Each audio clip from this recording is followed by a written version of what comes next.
Hi hello எல்லோருக்கும் வணக்கம். நான் உங்கள் விஜய் மகி கணேசன் பேசுகிறேன். எல்லாரும் எப்படி இருக்கீங்க?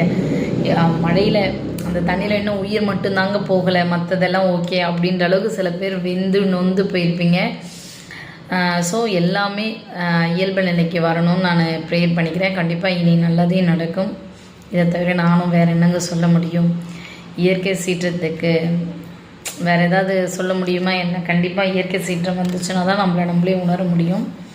ஸோ அந்த டைமில் எனக்கு ஒரு கவிதை தோணுச்சு, நான் எழுதியிருக்கேன், வாசிக்கிறேன், நல்லா இருக்கேன்னு பாருங்கள். ஓகேவா? மழையை பற்றி தான்.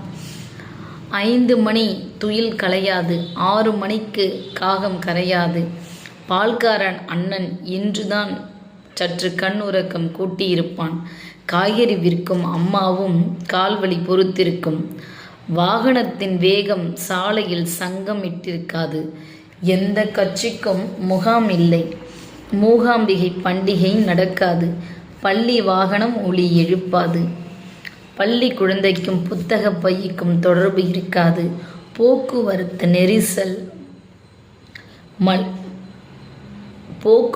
நெரிசல் மலிவாய் இருந்திருக்கும், மளிகை கடைகளில் மட்டும் திருவிழா நடக்கும். மளிகை கடை முக்கியமான பார்ட் இல்லையா, அதை தவிர்க்க முடியாது இல்லையா? முறைமாமன் பெண் வீட்டில் இருந்தால் காதல் தேர் வடம் பிடிக்கும், காதல் இருக்கும் வீட்டிலெல்லாம் காமன் தங்கி செல்வான். அது ஃபீல் ஜாலியாக இருக்கும்ல.